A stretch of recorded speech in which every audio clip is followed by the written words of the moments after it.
Oui. Quand même. Amen. J'aimerais que nous puissions nous lever.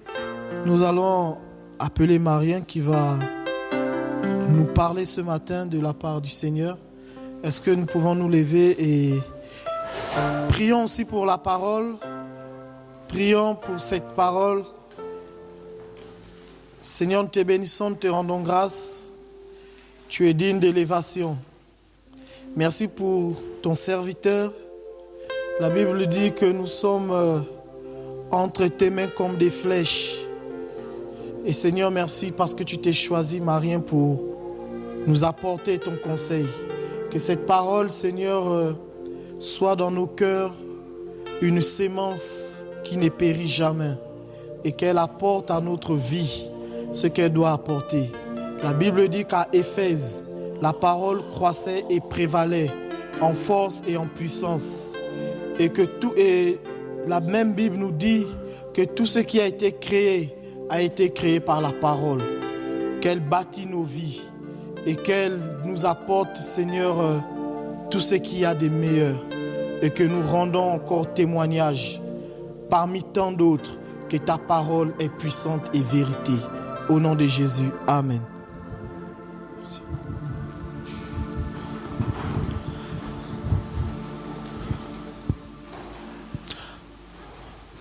En fait, il y a des places devant, hein, si jamais ceux qui pensent qu'ils peuvent se déplacer devant peuvent le faire aussi, mais ce n'est pas une obligation. Est-ce que vous m'entendez bien au fond là-bas? Bon, très bien. Je profite aussi pour saluer des personnes que je n'ai pas eu l'occasion de saluer et qui sont là pour la première fois ou en visite. On aura le temps de vous accueillir tout à l'heure. Je vais prier. Seigneur Jésus, merci pour ce matin. Merci parce que, Seigneur, tu renouvelles nos forces. Merci parce que tu nous donnes, Seigneur, ta parole qui nous nourrit, qui nous fait du bien. Et tu nous demandes, Seigneur, par ta grâce, de pouvoir partager entre nous en famille. Seigneur, c'est sans prétention. Seigneur, que je me tiens devant toi ce matin. Et je me tiens devant ton peuple ce matin. Je vais vraiment prier, laisser la place au Saint-Esprit de travailler dans nos vies, dans nos cœurs, afin que, Seigneur, nos vies changent. Je te remercie, Seigneur, pour tout ce que tu as prévu. Merci pour tout ce que j'ai écrit et tout ce que je n'ai pas écrit. Je me soumets, Seigneur, à ton autorité. Conduis ces moments, au nom de Jésus. Amen. Amen. Aujourd'hui, au fait, on va terminer la très longue série sur la puissance de l'amour, où le sous-thème était l'amour d'un père pour ses deux fils perdus. Donc, parabole de l'enfant prodigue. Cela fait 7 mois, en tout cas, que le Seigneur nous a conduits et convaincus de pouvoir traiter ce thème-là. C'est pas facile, parce que c'est une parabole que tout le monde connaît. Et quand le Seigneur nous saisit et il nous parle, point par point, ça prend du temps, ça travaille, ça nous secoue, ça nous remue, mais c'est pour notre bien. Amen. Et donc, on a déjà fait 5 parties. Donc, on a commencé depuis le 23 février et on finit aujourd'hui la 6e partie. Donc, la première partie qu'on avait abordée, c'était une vie de famille aisée qui se brise. Vous vous rappelez de l'histoire? Le texte parle de 3 personnes, parle du père, parle du fils cadet et du fils aîné. Tout semblait bien se dérouler. La Bible précise que cette famille est une famille qui vivait dans l'opulence. Ils étaient riches, le papa était riche. Et le fils cadet avait demandé sa part d'héritage et il l'a empoché, il est parti. Et à partir de là, voilà, on a commencé à découvrir ce qui était peut-être caché au sein de cette famille, sur le point de vue relationnel. Le deuxième point qu'on avait abordé, c'est la déchéance du fils cadet. Une fois qu'il a pris l'argent, il a pris le bien, il est parti. Il a fini de dépenser tout ce qu'il avait empoché. Et là, il commençait à descendre. La déchéance, c'est-à-dire descendre quasi, comme on dit souvent, aux enfers. Et il a vécu des choses difficiles au point où il est parti, en tout cas, garder les cochons. Et il s'est fait esclave sur une terre étrangère. Alors c'est quelque chose qui était proscrit, interdit par la loi, que tu ne devais pas te soumettre, te remettre en esclavage à nouveau. Le troisième élément qu'on avait vu, c'était le retour à la maison de son père. Une fois qu'il a connu ce temps d'échéance, il a touché le fond. Après, il s'est posé une bonne question. Il s'est dit, est-ce que vraiment je mérite de vivre tout ça ici? Je préfère rentrer à la maison, quitte à devenir pas simplement serviteur, mais mercenaire dans la maison de mon père. Vous vous rappelez, j'avais donné la définition du mot mercenaire. Dans la maison de mon père, ça vaut la peine que de rester ici sur cette terre étrangère. Donc il a pris une décision de partir. Et entre la décision et le désir de partir, il est finalement arrivé à la maison. Donc c'est la quatrième partie. J'avais dit la dernière fois que quand on décide d'y aller, on peut avoir des combats, on peut avoir des résistances pour dire mais tu ne peux pas y aller, tu ne peux pas retourner là-bas. Tu as déjà régné, c'est honteux de revenir. Mais lui, il a décidé de repartir avec humilité. Et il a dit même que quand je veux revenir, je veux voir mon père, je dis à mon père, je ne mérite plus d'être appelé ton fils, mais traite-moi comme l'un de tes mercenaires. C'est ça ce que le texte dit. Et après, une fois que le fils arrive à la maison, on a vu une fête qui est organisée par le père en l'honneur de son fils. Ça, c'est le verset 22 au verset 23. Je vous invite en tout cas, pour celles et ceux qui n'ont pas suivi, d'aller sur notre chaîne YouTube. Ça permettra vraiment de suivre série, la première partie jusqu'à la 6e partie aujourd'hui. Ça vous permettra effectivement de comprendre l'enchaînement de ce que le Seigneur nous a mis à cœur de pouvoir le faire. Alors, jusque-là, on a beaucoup parlé du père et du fils cadet. Malgré ces événements que je viens de citer, il y a quelque chose qui a traversé tous ces moments-là, c'est l'amour intact du père. C'est l'amour insondable du père. C'est l'amour incompréhensible du père. Amen. Et le père de la parabole, j'avais dit la dernière fois, c'est Dieu qui nous aime aussi, de cet amour incompréhensible, de cet amour inconditionnel, de cet amour que nous ne méritons pas. On voit un fils rebelle qui a fait des erreurs. C'est vrai, il est parti, mais il a décidé de revenir à la maison. Il a décidé de revenir à la maison en toute humilité. On a parlé du père aussi, un père hors norme. Un père qu'on ne peut pas comparer à un autre père terrestre. Amen. Et pourtant, le fils aîné, c'est quelqu'un de quasi discret. On n'entend pas beaucoup. On ne le voit pas beaucoup. Mais nous avons quand même, dès le début, à l'introduction de ce message-là, identifié quelques indices qui trahissent le caractère de ce fils aîné. Par exemple, lorsque son frère cadet a réclamé sa part d'héritage, il n'a jamais dissuadé son frère de dire « c'est pas bien ce que tu fais ». Frangin, ressaisis-toi. Tu as besoin de quoi? Viens, on va se parler un peu. Viens, on va prendre une semaine de vacances, on va partir. On va réfléchir, on va discuter. Il n'a jamais fait cela. Il n'a jamais pris le temps de dissuader son frère. Il n'a même pas essayé de demander pardon à son père au nom de son petit frère. Vous voyez, parfois dans des familles, l'aîné vient demander pardon au papa pour dire, bon, je prends la responsabilité de tous mes frères, de toutes mes sœurs, je demande pardon. Mais il n'a pas fait cela. Il n'a pas non plus essayé de réconcilier le père avec son frère. Alors qu'il n'a rien demandé ouvertement, lorsque le papa lui dit « mais écoute, finalement, je donne aussi ta part d'héritage », il n'a pas dit non. Il a pris, il a empoché, il est resté dans la maison. Mais la fin de l'histoire vient confirmer le soupçon en ce qui concerne sa relation dans la famille avec son frère cadet et avec son père.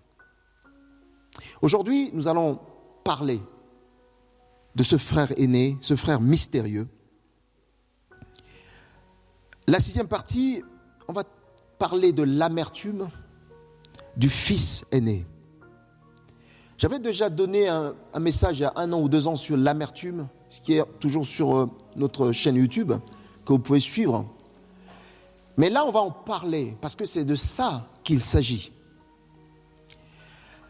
Alors que la fête, parce que la Bible dit que quand il est rentré, la fête battait son plein à la maison. Avec au menu le veau gras, une bague au doigt, robe neuve, chaussures aux pieds et une invitation de rentrer dans le salon. Ça, c'est ce que le papa a demandé qu'on puisse faire à son fils qui était de retour. Et là arrive le fils aîné qui était absent, qui était au champ. Le verset 25. Le problème, c'est que, alors, moi je ne suis jamais allé en Israël, mais Jésus, on donnait cette parabole-là, il était dans une localité, il disait cela. Je ne pense pas que c'était des très très grandes villes comme Lyon, etc. Donc c'était des petites villes, et donc je pense que quand il y avait de la musique à la maison, il a dû entendre au chant. Il a dû savoir qu'il y a quelque chose qui se passe à la maison. Mais il y a une chose qui m'a frappé, c'est que lorsqu'il entend les bruits, une fois qu'il rentre à la maison, il n'est pas allé vers son papa pour dire « Qu'est-ce qui se passe ici ?» Il est parti demander à un serviteur pour dire « Mais il y a quoi à la maison ici ?»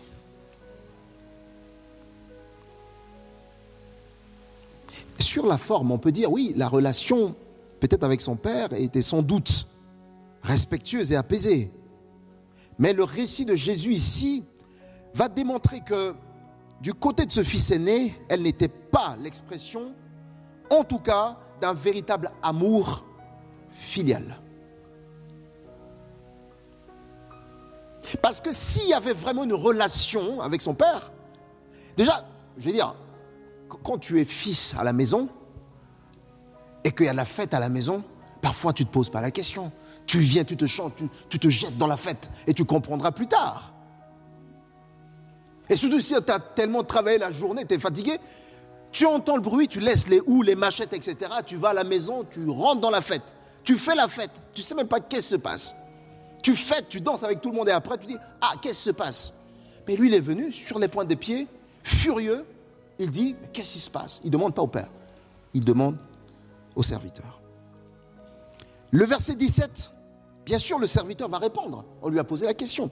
Il dit « Ton frère est de retour. Et parce qu'il l'a retrouvé en bonne santé, ton père a tué, pas un veau gras. Ton père a tué le veau gras. Ah! Parce qu'un veau gras, c'est un veau gras, ça en a plusieurs. Mais le veau gras, c'est-à-dire que c'est ce veau que tout le monde savait, ce veau était en train d'être préparé. Et quand il entend ça, ça l'a mis dans une colère noire. Le verset 28 qui dit, il se mit en colère et ne voulut pas entrer. Son père sortit et le supplia. Vous entendez? Le supplia de rentrer. Moi, je trouve ça bizarre.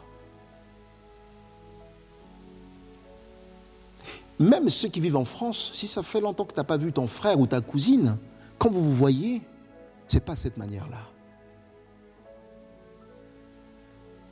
Moi, quand je voyage, je rencontre ma famille. Déjà à l'aéroport, tout le monde sait que bon, je viens d'arriver, quoi. Tu sautes sur la personne qui est beaucoup plus costaud en face de toi, on te saute dessus. C'est la joie de se retrouver. Mais là, c'était tellement froid. C'était tellement bizarre. Il s'énerve d'abord. Donc il n'a pas dit bonjour à son frère. Il sort, il s'énerve. Au lieu de se réjouir du retour de son frère, il rentre dans une violente colère. Et là, on voit qu'il y a un conflit ouvert avec son père. Son père sortit. Son père le supplie. Rentre. Mais il répondit à son père. Voilà tant d'années que je suis à ton service. Voilà tant d'années que je travaille pour toi. Sans jamais transgresser, sans jamais désobéir. Mais tu ne nous as jamais donné, même ne fût-ce qu'un chevreau, pour faire la fête avec mes amis. Et quand ton fils est revenu, tu as pris le veau gras, tu as tué, et vous êtes en train de fêter. Je ne participe pas à ça.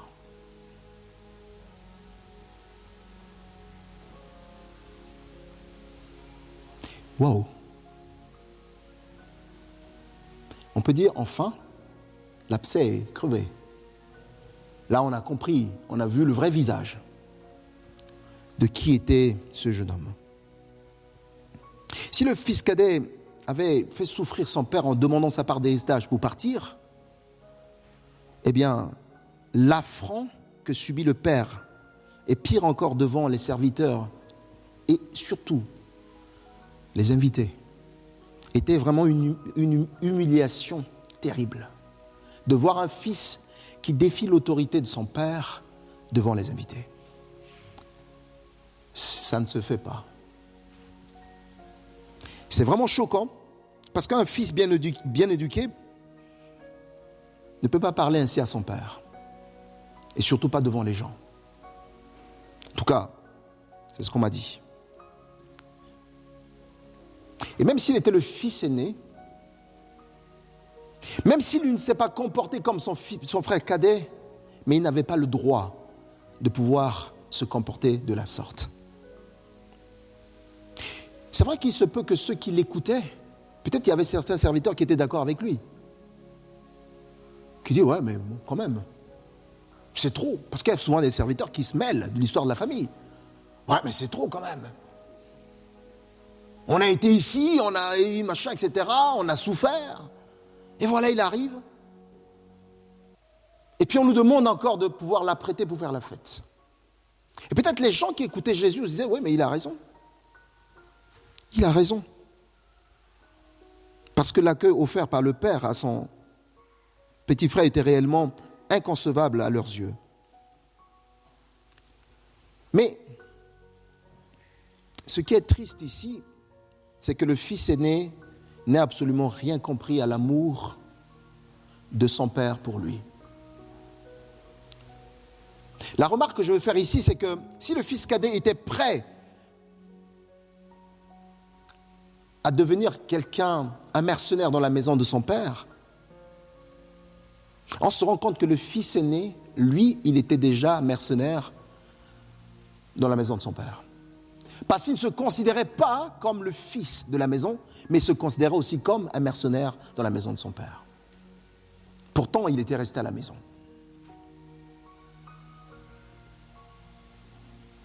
On se rend compte que le fils aîné se considérait depuis très longtemps comme mercenaire. Parce qu'il va s'en prendre à son père et il va remettre en cause le bien fondé de cette décision-là. Alors, concernant le retour de son frère, bien sûr, il accuse son père d'un manque de discernement et surtout d'injustice, puisqu'il ne lui a jamais eu droit à une fête pareille. Alors que lui, il est resté dans la maison, au service de son père, toutes ces années durant.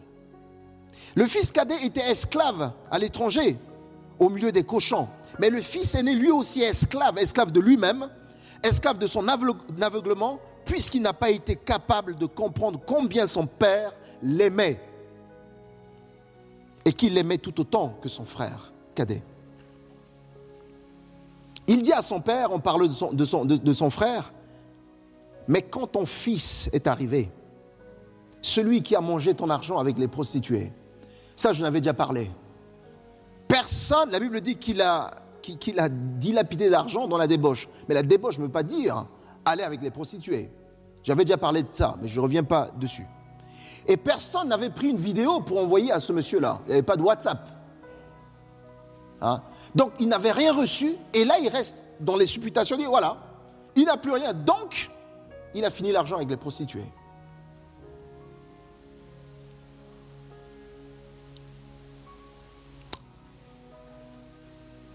De fait, il s'exclut de la famille aussi lorsqu'il parle de ton fils. Alors c'est vrai qu'on voit ça souvent dans la famille.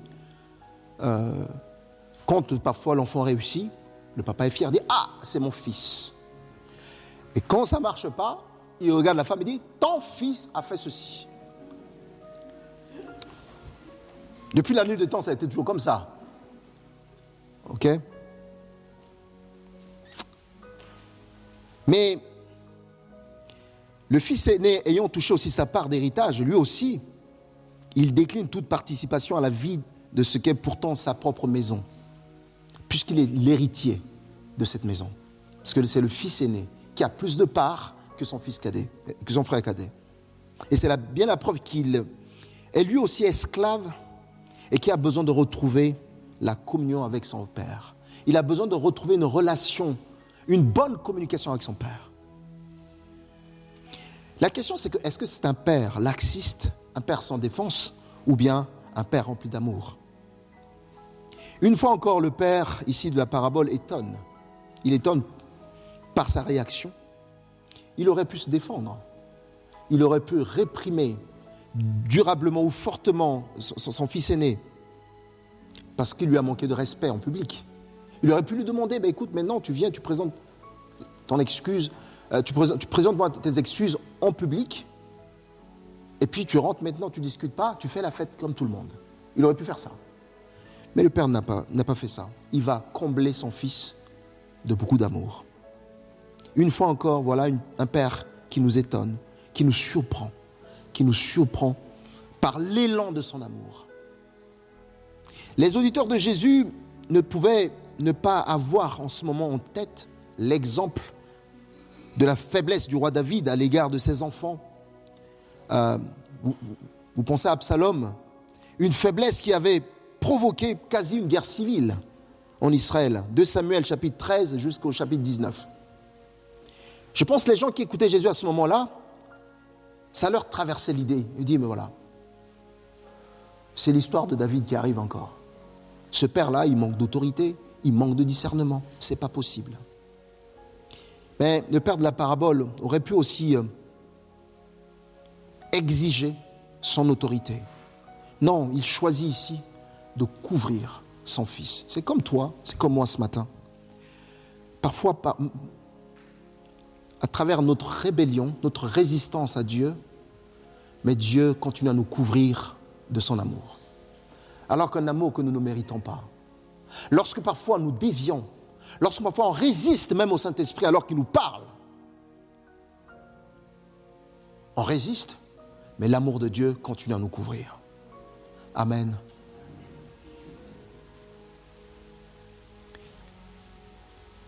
Le Père va dire ici, mon enfant, tu es toujours avec moi. Et tout ce que j'ai est à toi. Mon enfant, tu es toujours avec moi. Et ce que j'ai est à toi. Verset 31. Dans le fait de dire mon enfant, le Père voulait insister pour dire non, tu n'es pas un mercenaire. Tu n'es pas un serviteur chez moi. Tu es chez toi. Tu es mon fils. Amen. Ma maison, c'est la tienne. À l'affront de son fils aîné, le père répond par l'amour. Ce fils aîné, en tout cas, qui a déjà reçu sa part d'héritage et qui est resté dans la maison, quand il va opposer, il va dire à son père, aux paroles de son fils, qui va dire à son père, voilà, tant d'années que je suis à ton service, le père va répondre, tout ce que j'ai est à toi. Lorsque le fils va dire, ton fils est de retour, le père va répondre, ton frère est de retour. Amen.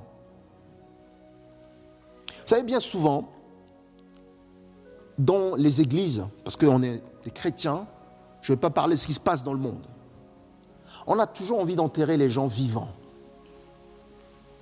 On a envie d'enterrer les gens vivants. Ok? On a envie d'enterrer les gens vivants. Parce que la personne n'est pas capable d'eux, parce que la personne a fait ceci, a fait cela. Donc par rapport à ça, il ne mérite pas d'eux. La Bible dit, Dieu ne veut pas, ne souhaite pas la mort d'un pécheur. Mais les chrétiens souhaitent la mort d'un pécheur. Les chrétiens veulent enterrer les gens vivants. Mais qui es-tu? Qui es-tu pour enterrer ton frère, pour enterrer ta sœur? Qui es-tu?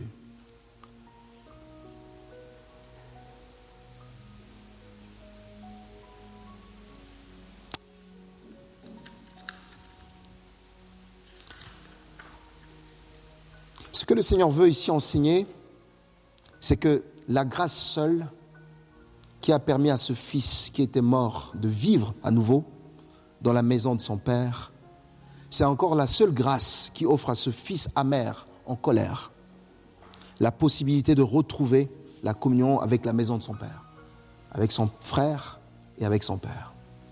Ce qui compte aux yeux de ce père-là, c'est de retrouver la communion avec son fils cadet, de retrouver la communion avec son fils aîné, de permettre à ce que la communion puisse exister entre l'aîné et son frère cadet.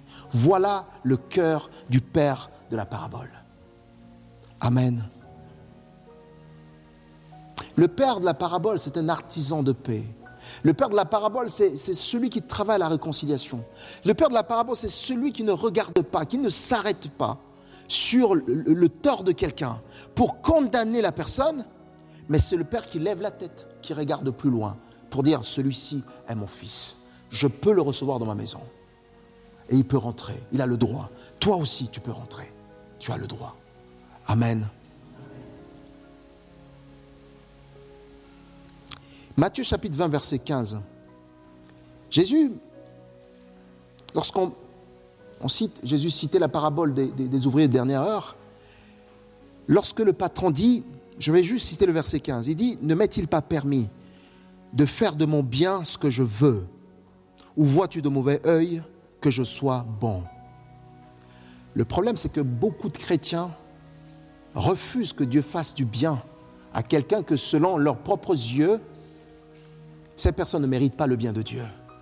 Et Jésus dit, mais non, pourquoi est-ce que vous m'empêchez de faire du bien avec mes propres biens?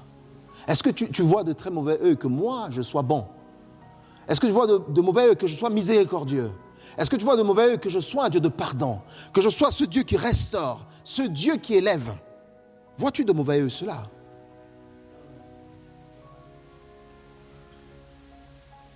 Beaucoup de chrétiens, ceux qui pensent qu'ils sont à la maison, voient de très mauvais œil souvent la grâce de Dieu et sa bonté renouvelée pour une sœur, pour un frère. De ce fait, ils vont développer de l'amertume, ils vont développer de la haine envers les autres. Ils vont se mettre en colère contre Dieu. Ils vont accuser Dieu, comme ce garçon qui accuse son père dans les yeux. Ça fait des années que je travaille pour toi. Tu ne m'as jamais donné de chevreau devant les yeux de son père. Parfois on est comme ça, amer devant Dieu. On n'est pas content parce que Dieu bénit quelqu'un. On n'est pas content parce que Dieu restaure quelqu'un. On n'est pas content parce que Dieu relève quelqu'un. Ou alors on est hypocrite. Mais au fond de nous, on n'est pas meilleur que ce frère aîné. Et le Seigneur veut que nous changions. Le Seigneur veut ce matin que nous changions. Moi le premier.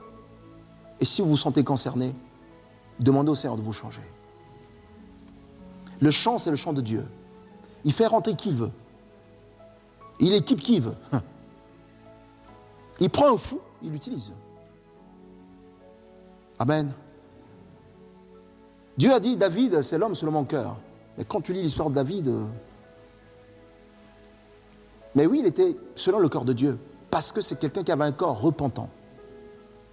C'est quelqu'un qui savait s'humilier devant Dieu. Dieu dit, celui-là, c'est l'homme selon mon cœur. Amen.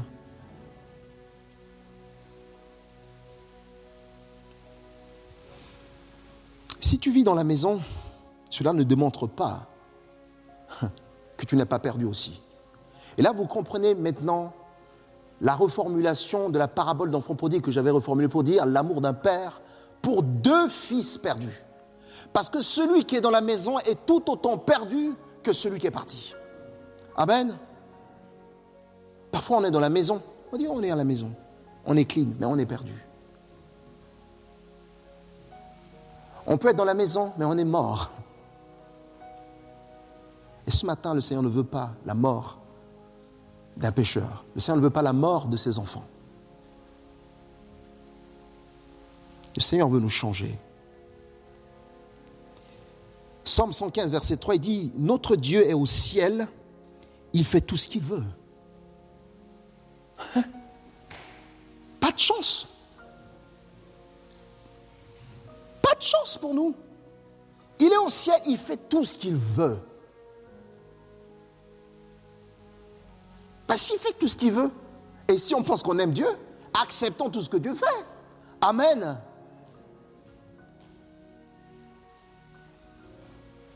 Arrêtons de dicter à Dieu ce qu'il doit faire. Faisons déjà ce qu'il nous demande de faire avant de lui demander de faire ce que nous, on veut qu'il puisse faire.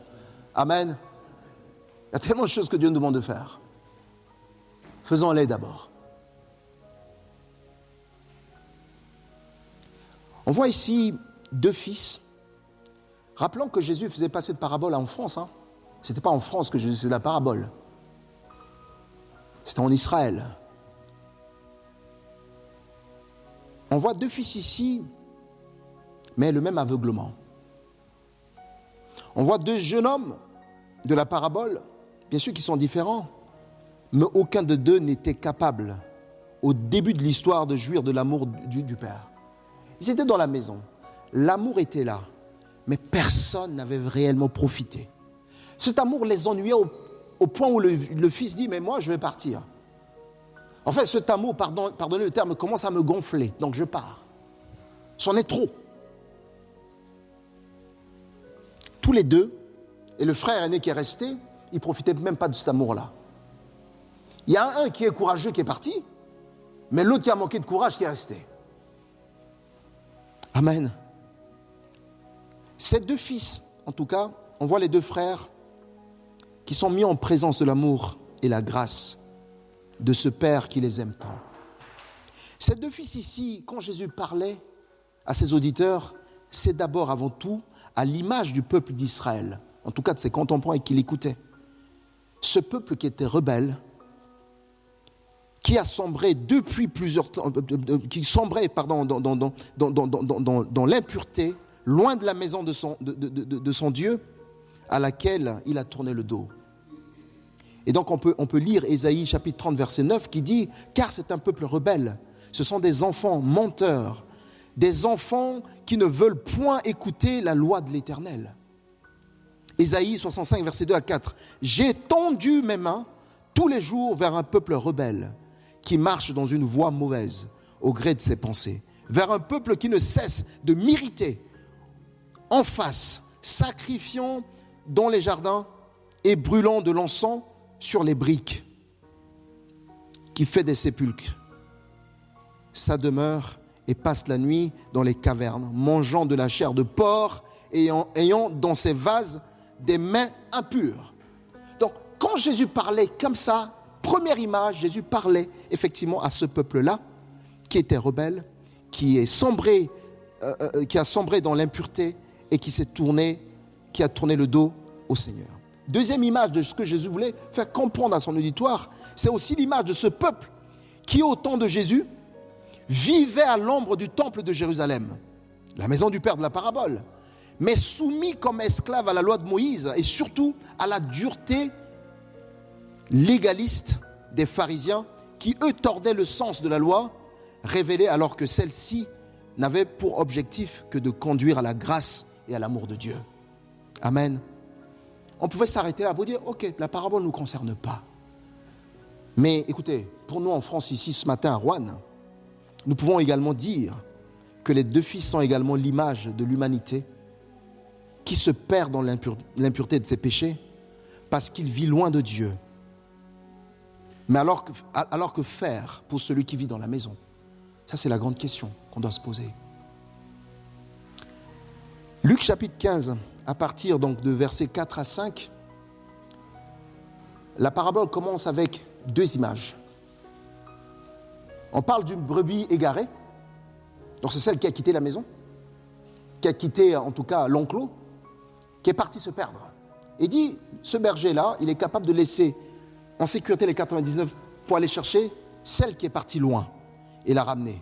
Et une fois qu'il la trouve, il met sur l'épaule, il fait la fête avec les voisins. En continuant, on va entendre la parabole on parle souvent de drachme, okay? De la pièce. La pièce est perdue, pas dans le désert. La pièce est perdue où? La pièce est perdue où? Dans la maison. Et on dit, la propriétaire de la pièce va secouer la maison, va allumer toute la lumière, va aller chercher la pièce. Et lorsqu'elle trouve la pièce, elle manifeste la même joie. Au fait, celui qui va chercher le brebis qui est parti, et celle ou celui qui cherche la pièce à la maison, les deux ont la même volonté, utilisent les mêmes énergies pour chercher ce qui est perdu. La question, c'est que le fils cadet, lui, il a compris. Il s'est repenti, il est revenu à la maison. La véritable question, c'est que quelle sera la décision du fils aîné? Est-ce qu'il va rentrer à la maison? Parce que Jésus ne conclut pas la parabole. Jésus ne conclut pas la parabole.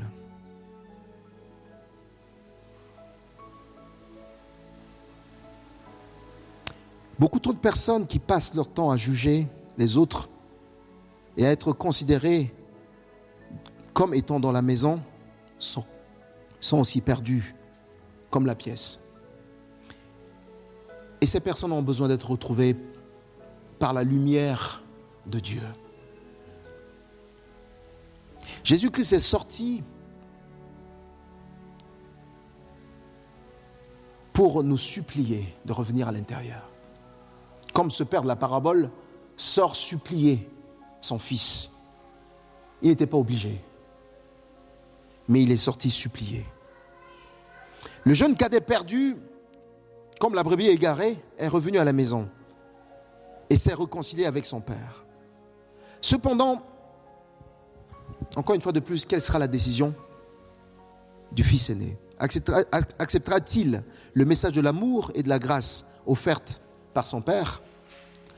Acceptera-t-il de ne plus se considérer comme mercenaire dans la maison de son père, c'est-à-dire considérer son père comme un patron? Reconnaîtra-t-il l'amour de son père? Nous ne saurions pas, malheureusement, la fin de cette parabole. Chacun de nous peut librement terminer cette parabole. Que tu sois celui qui est parti, que tu sois l'aîné qui est resté à la maison et qui était tout autant perdu. C'est à toi de terminer cette parabole-là, de dire est-ce que je rentre ou je ne rentre pas, sachant que Dieu ne te force pas. Dieu ne violera jamais tes droits, mais Dieu te tendra toujours la main et Dieu te couvrira toujours de son amour si tu veux revenir. Entre les deux, qui tu es? Est-ce que tu es le cadet qui a compris, qui est rentré à la maison en toute humilité? Et si c'est ton cas, que le Seigneur te bénisse. Mais une fois que tu es rentré à la maison, ne repars plus. Reste. Profite de l'amour de ton Père. Prends possession de la maison de ton Père. Parce que ce qui est à ton Père est à toi. Mais si tu es le fils aîné et qui est encore hésitant dehors, qui n'arrive pas à prendre la décision, parce que amer, parce que en colère, le Seigneur t'invite ce matin à reconsidérer sa grâce, à reconsidérer son amour pour toi. Et il te tend la main. Il est encore là, il t'attend. La fête ne va pas terminer. On t'attend. Tu peux revenir à la maison. Et tu peux te réconcilier avec ton père. Tu peux te réconcilier avec ton frère. Tu peux te réconcilier avec les invités qui sont là, qui ont peut-être été durs avec toi, pensant que tu as manqué du respect à ton père. L'occasion, le Seigneur nous a donné. Cette parabole, il ne m'était jamais venu à l'idée de faire 6 prédications dessus. Mais je rends grâce au Seigneur de ce que le Seigneur nous enseigne dans ces choses-là. Ce n'est pas pour les bâtiments, ce n'est pas pour les briques ici, c'est pour nous. Soit on fait le choix de laisser cette parole ici et rentrer chez nous, et continuer notre vie comme on l'entend, soit on dit, Seigneur, voilà, tu m'as parlé, et je veux changer. Et à ce moment, le Saint-Esprit de Dieu t'aidera à changer, m'aidera à changer. Est-ce qu'on peut prier un instant? Seigneur Jésus.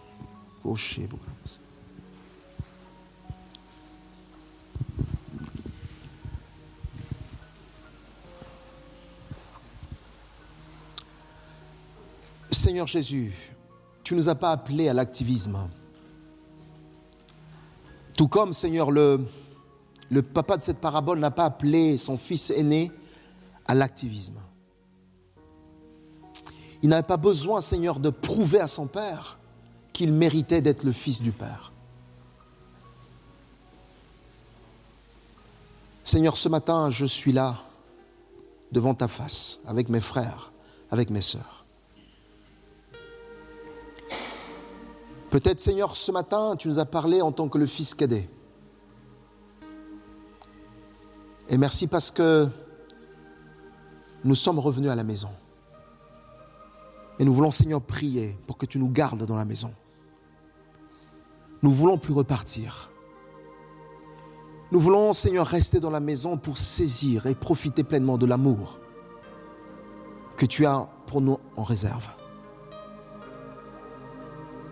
Merci, Seigneur, de ce que tu nous as fait grâce, qu'on ne soit pas morts à l'étranger. Malgré, Seigneur, qu'on s'est remis sous l'esclavage du péché, comme ce jeune homme qui gardait les cochons. Seigneur, tu l'as protégé. Tu l'as ramené à la maison en bonne santé.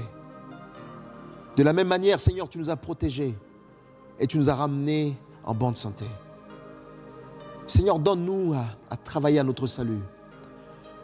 Donne-nous à considérer, Seigneur, notre salut comme les œufs entre les mains ou un verre qu'on ne peut pas faire n'importe quoi avec. Donne-nous, Seigneur Jésus, à ne pas profiter de ta grâce comme un permis, Seigneur, de transgresser.